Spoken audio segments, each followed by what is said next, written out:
चलिए हम लोग ध्यान से देखेंगे, है ना। भारतीय भवन बुक है जिसका प्रश्नवाली 14 घन घनाभ के बारे में पढ़ना है। इसमें देखेंगे 28 नंबर क्वेश्चन, है ना, क्लास 9th का। 28 नंबर क्वेश्चन कह रहा है कि अपने शहर के किसी सिनेमा हॉल की लंबाई दे रखा है, चौड़ाई भी दे रखा है और ऊंचाई भी दे रखा है। यदि प्रत्येक व्यक्ति को 150 घन मीटर वायु की आवश्यकता हो तो हॉल में कितने व्यक्ति बैठ सकते हैं। ध्यान से देखिएगा, एगो सिनेमा हॉल की बात कर रहा है, एक सिनेमा हॉल की बात कर रहा है।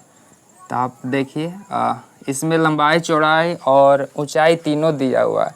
अगर तीनों की बात कर देगा इस चैप्टर में तो समझिएगा कि घनाभ की बात हो रहा है। किसकी बात हो रहा है? घनाभ की। और अगर खाली बोलेगा इसकी एक भुजा की बात बोलेगा, चाहे एक किनारा की बात बोलेगा, तो समझिएगा कि घन के बारे में बात कर रहा है। किसके बारे में? घन के बारे में। तो तीनों दिया हुआ है, लंबाई, चौड़ाई और कैसे दिया हुआ, ऊंचाई दिया हुआ है तीनों। तो हम लोग समझ जाएंगे किसकी बात हो रहा है, घनाभ की बात है। किसकी बात? घनाभ की बात। तो देख लेते हैं कि किस तरह से सिनेमा हॉल होगा, है ना।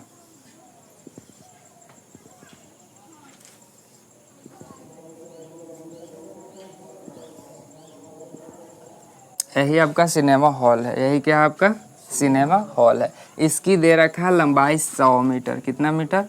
100 मीटर। जो सबसे बड़ा भुजा होता है वही आपका लंबाई हो जाता है। कितना दे रखा है? 100 मीटर। तो 100 मीटर हम लोग ले लिए। इसके बाद दिया हुआ है चौड़ाई 50 मीटर। चौड़ाई कितना? 50 मीटर। ये आपका चौड़ाई हो गया 50 मीटर। और हाइट दे रखा है कितना? 18 मीटर। ये जो हाइट है आपका कितना है?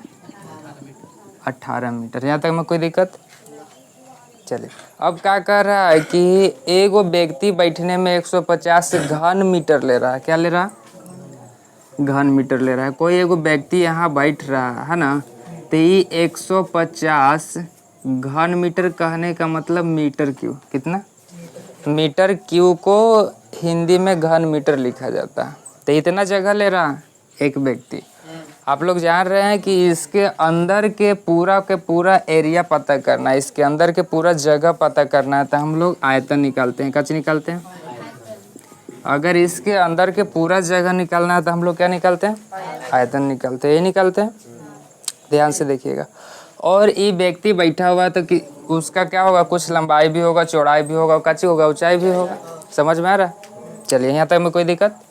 इसका मतलब आपको आयतन पहले से ही एक व्यक्ति के दे रखा है 150 घन मीटर। 150 घन मीटर पहले से ही कची किया है, दिया हुआ है। अगर हम आपको से बात कहें कि अगर आपको पता ना चल रहा होगा कि क्या ये दिया हुआ है, अगर आप आयतन निकालते हैं तो घन मीटर में ही आता है। कची में आता है? घन मीटर। अगर आप किसी का क्षेत्रफल निकालते हैं तो वर्ग मीटर में आता है। किस में आता है? वर्ग मीटर। इसको इंग्लिश में मीटर क्यूब कह देते हैं और इसको मीटर स्क्वायर कह देते हैं। यहाँ तक में कोई दिक्कत? चलिए अब ध्यान से देखिएगा, इससे पता चल गया है कि आयतन की बात कर रहा है। किसकी बात कर रहा है?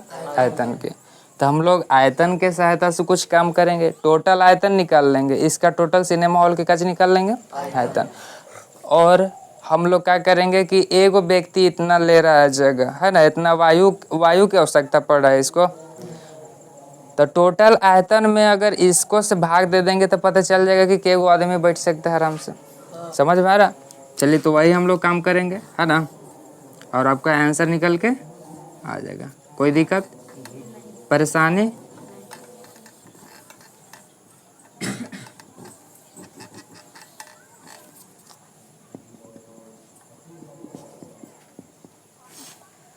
तो हम लोग निकाल लेते हैं, है ना। अभी किस तरह के बन गया, तो घनाभ के आकार के बन गया। किस तरह के बन गया? घनाभ।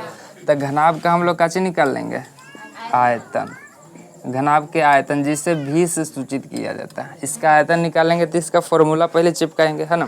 क्या होता है? L B H. एल के मतलब समझ रहे हैं, लंबाई की बात करता है ना। बी के मतलब चौड़ाई की बात करता है, एच के मतलब ऊंचाई की बात, है ना। एल के मतलब लेंथ हो जाएगा, बी से ब्रीथ और एच से हाइट हो जाएगा। तो एल बी एच होता है। समझ में आ रहा है? चलिए बस पुटिंग द वैल्यू और गेटिंग द आंसर करेंगे। एल कितना दे रखा है आपका? 100 दे रखा है। बी कितना 50 और हाइट यहाँ तक में कोई दिक्कत। चलिए तो इसका आयतन आपको निकल गया। लिखने के बाद क्या चीज लिख दिएगा लास्ट में मीटर क्यों। आप अब गुणा करने के चक्कर में नहीं रहिएगा, है ना। क्या है कि लास्ट में आपको डिवाइड करना है। पहले से अगर आपको पता चल जाएगा कि लास्ट में क्या करना है तो गुणा नहीं कीजिएगा। अगर डिवाइड करना रहेगा तो गुणा नहीं कीजिएगा।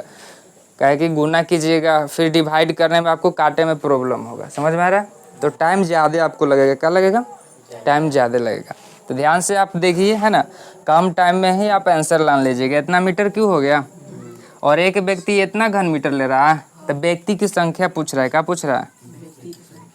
कह रहा है कितने व्यक्ति बैठ सकते हैं। इसका मतलब क्या? व्यक्ति की संख्या पूछ रहा है, व्यक्ति की संख्या। तो ध्यान से देखिएगा, व्यक्ति की संख्या। टोटल एरिया इतना है। कितना है? इतना। अभी निकालें। और एक व्यक्ति के लिए जगह चाहिए कितना? 150 यही चाहिए। डिवाइड करेंगे तो हमको पता चल जाएगा कितना। ना समझ में आया? तो ध्यान से देखिए, अगर हम आपको से एक बात बताएं कि यहाँ से यहाँ तक के जगह आपके पास 10 मीटर का, कितना है? 10 मीटर का, है ना। सेंटीमीटर में ही ले लेते हैं। कितना है? 10 सेंटीमीटर का। एक ईंट को आप रख रहे हैं। किसको रख रहे हैं? एक ईंट को रख रहे हैं। तो 1 सेंटीमीटर का जगह ले रहा है। मान ले रहे हैं इसे। तो एक सेंटीमीटर की जगह नहीं लेगा, ज़्यादा लेगा। लेकिन मान ले रहे हैं कि एक ईंट की जगह 1 सेंटीमीटर ले रहा है। तो यहाँ से यहाँ तक के ईंट सरिया सकते हैं। एक ले रहा है 1 सेंटीमीटर, दूसरा भी एक लेगा। इसी तरह से 10 जाके रखेंगे तो 10 सेंटीमीटर फुल हो जाएगा जगह। समझ में आ रहा है? इसका मतलब आप क्या किए, पूरा 10 था जगह, है ना। और 10 में क्या किए कि एक जे आपका ईंट का लंबाई है उससे भाग दे दिए। तो पता चल गया आपको कि 10 गो ईंट को रखना है। बात समझ में आ रहा है?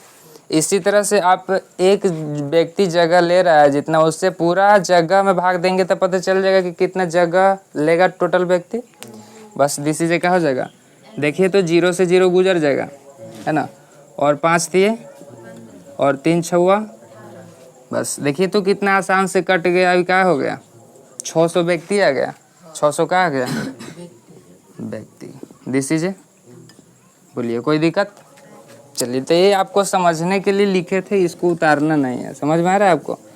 तो बहुत आसान है ना। देखिए अब नेक्स्ट